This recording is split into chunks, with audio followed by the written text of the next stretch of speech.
2 জুলাই 2026 চট্টগ্রাম একটা অনুষ্ঠান, দুই দেশের প্রতিনিধিরা মুখোমুখি। জাপানের পররাষ্ট্র বিষয়ক সংসদীয় উপমন্ত্রী শিমাদা তোমায়েকি এগিয়ে এলেন, হাতে কাগজ নয়, হাতে 5টি পেট্রোল বোটের চাবি। বাংলাদেশ নৌবাহিনী পেল সেগুলো, কিন্তু এই 5টা বোট শুধু 5টা নৌযান নয়, এটা একটা নতুন সম্পর্কের সূচনা। কারণ জাপানের অফিসিয়াল সিকিউরিটি অ্যাসোসিয়েশন বা ওএসএ এর কর্মসূচির আওতায় সামরিক সহায়তা পাওয়া বিশ্বের যে কয়েকটি দেশ, বাংলাদেশ তার প্রথম সারিতে। কিন্তু কেন জাপান বাংলাদেশকে বেছে নিল এবং এই বোটগুলো কি পারবে, আর এই সম্পর্কের ভবিষ্যৎ কোথায়, আজকে সেই গল্পটাই বলবো। এবং তারেক রহমান কিভাবে বাংলাদেশের সামরিক খাতের চিত্র বদলে দিচ্ছে জানবো সেগুলোই। আজকের ভিডিওতে আমরা জাপানের ওএসএ এর কর্মসূচি কি এবং কেন এটা বিশেষ, 2023 সালের চুক্তি থেকে 2026 সালে হস্তান্তর পর্যন্ত সম্পূর্ণ যাত্রা কেমন, এই 5টি বোটের প্রযুক্তিগত বৈশিষ্ট্য কি, বাংলাদেশ নৌবাহিনীর জন্য এগুলো কতটা কার্যকর, বাংলাদেশ জাপান প্রতিরক্ষা সম্পর্কের বৃহত্তর প্রেক্ষাপট, আর সবশেষে এই সম্পর্ক ভবিষ্যতে আরও কতদূর এগিয়ে যেতে পারবে। কিন্তু আগে বুঝতে হবে ওএসএ কি এবং কেন এটা পাওয়া বাংলাদেশের জন্য গুরুত্বপূর্ণ। তো চলুন শুরু করা যাক।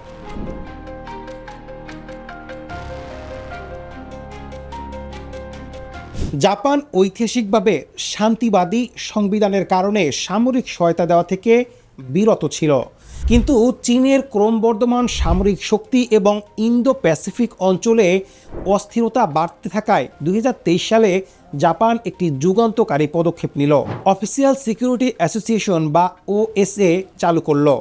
এই কর্মসূচির মাধ্যমে জাপান প্রথমবারের মতো বিদেশি সামরিক বাহিনীকে সরাসরি সামরিক সরঞ্জাম দিতে শুরু করেছে।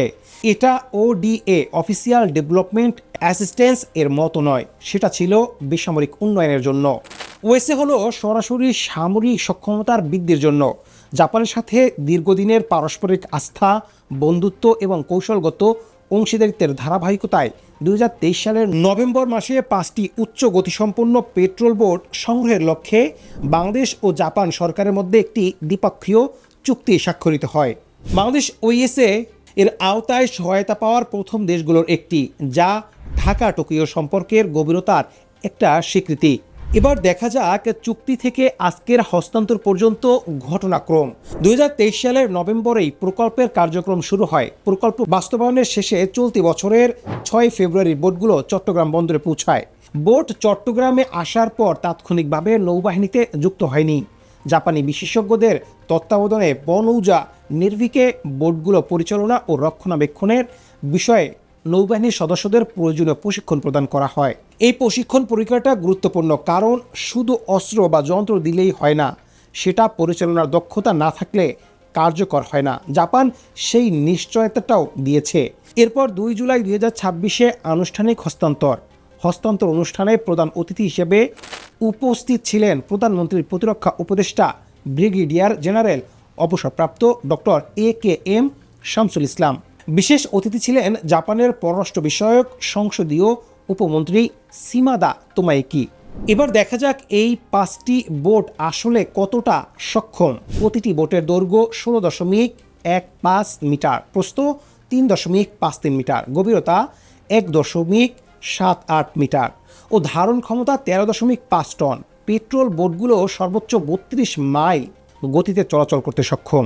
এ সকল বোট কম গভীরতা সম্পূর্ণ জলপথে চলাচলের উপযোগী এবং উচ্চ গতিসম্পন্ন হয় দেশের নদী, মোহনা ও উপকূলীয় অঞ্চলের সংকীর্ণ দুর্গম নৌপথে অধিক দক্ষতা ও কার্যকরতার সঙ্গে অভিযান পরিচালনা করতে সক্ষম হবে।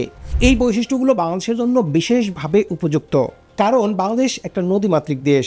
সুন্দরবনের মতো অগভীর নৌপথে, মোহনা এলাকায় ও উপকূলীয় অঞ্চলে বড় যুদ্ধজাহাজ চলাচল করতে পারে না। এই ছোট্ট দ্রুতগতির বোটগুলো সেখানেই সবচেয়ে কার্যকর। দেশের সমুদ্র বন্দর ও উপকূলীয় এলাকায় নিরাপত্তা জোরদার, টহল অভিযান, নজরদারি অনুসন্ধান ও উদ্ধার অভিযান, মানবিক সহায়তা, দুর্যোগ মোকাবেলা ও যে কোনো জরুরি পরিস্থিতিতে দ্রুত সাড়া প্রদানে এসব বোট কার্যকর ভূমিকা পালন করবে। এখন একটা প্রশ্ন আসে, মাত্র 5টি পেট্রোল বোটে বাংলাদেশের বিশাল উপকূলের নিরাপত্তা কতটা নিশ্চিত হবে? বাংলাদেশের উপকূল রেখা প্রায় 710 কিলোমিটার দীর্ঘ। বঙ্গোপসাগরের বিশাল এক্সক্লুসিভ ইকোনমিক জোন রয়েছে, সুন্দরবনের জটিল নৌপথ রয়েছে, সেখানে মাত্র 5টি ছোট বোট দিয়ে পুরো উপকূল পাহারা দেওয়া সম্ভব নয়। তাহলে এটার গুরুত্ব কোথায়? গুরুত্ব হলো প্রতীকী ও কৌশলগত। এটা শুধুমাত্র একটা সম্পর্কের সূচনা। খুলনায় নির্মাণাধীন 4টি এলপিসি সাবমেরিন সক্ষমতা, ফ্রিগেট আপগ্রেড সবকিছু মিলিয়ে একটা বৃহত্তর আধুনিকায়নের অংশ হিসেবেই এই 5টি বোটকে দেখতে হবে। এই পেট্রোল বোট হস্তান্তর একটা বিচ্ছিন্ন ঘটনা নয়, এটা বাংলাদেশ জাপান সম্পর্কের একটা নতুন অধ্যায়। 2026 সালের 3 ফেব্রুয়ারি বাংলাদেশ ও জাপান প্রতিরক্ষা সরঞ্জাম ও প্রযুক্তি হস্তান্তরের আনুষ্ঠানিক চুক্তি সই করেছে। এই চুক্তি আরও বড় সহযোগিতার দরজা খুলে দিয়েছে। জাপানের প্রধানমন্ত্রীর কার্যালয় থেকেও বাংলাদেশ প্রধানমন্ত্রী তারেক রহমানকে জাপান সফরের আমন্ত্রণ জানানো হয়েছে, যা ভবিষ্যতে আরও বড় প্রতিরক্ষা ও অর্থনৈতিক চুক্তির সম্ভাবনা তৈরি করছে। জাপান কেন বাংলাদেশকে বেছে নিল? কারণ বঙ্গোপসাগরে চীনের ক্রমবর্ধমান প্রভাব মোকাবেলায় জাপান ইন্দো প্যাসিফিক অঞ্চলের মিত্রদের শক্তিশালী করতে চায়। বাংলাদেশের কৌশলগত অবস্থান বঙ্গোপসাগরের উপকূলে, ভারত মিয়ানমার সীমান্তের সংযোগস্থলে। জাপানের কাছে এটা মূল্যবান। ওএসএ কর্মসূচির আওতায় বাস্তবায়িত এই প্রকল্প বাংলাদেশ ও জাপানের মধ্যকার বিদ্যমান বন্ধুত্বপূর্ণ সম্পর্ককে আরও শক্তিশালী করার পাশাপাশি দুই দেশের প্রতিরক্ষা ও প্রযুক্তিগত সহযোগিতা সম্প্রসারণের ভূমিকা রাখবে। শেষ প্রশ্ন, তাহলে এই 5টি পেট্রোল বোটের আসল মানে কি? সংখ্যায় 5টি, কিন্তু তাৎপর্য অনেক বড়। এটা প্রমাণ করে বাংলাদেশ শুধু চীন বা ভারতের ওপর নির্ভরশীল নয়, জাপানের মতো প্রযুক্তিগতভাবে উন্নত বিশ্বাসযোগ্য গণতান্ত্রিক দেশের সাথেও প্রতিরক্ষা সম্পর্ক গড়ছে। এটা কৌশলগত বৈচিত্র্য। এক ঝুড়িতে সব ডিম না রেখে একাধিক অংশীদারিত্বের সাথে সম্পর্ক রাখা। জাপানি ভাষায় একটা প্রবাদ আছে, 7 বার পড়লে 8 বার উঠে দাঁড়াও। বাংলাদেশ নৌবাহিনীও সেই দর্শনেই এগিয়ে যাচ্ছে। ছোট পদক্ষেপে ধারাবাহিকভাবে বিভিন্ন দিক থেকে শক্তি সংগ্রহ করে। প্রশ্ন হলো, এই যাত্রা কি আরও বড় হবে?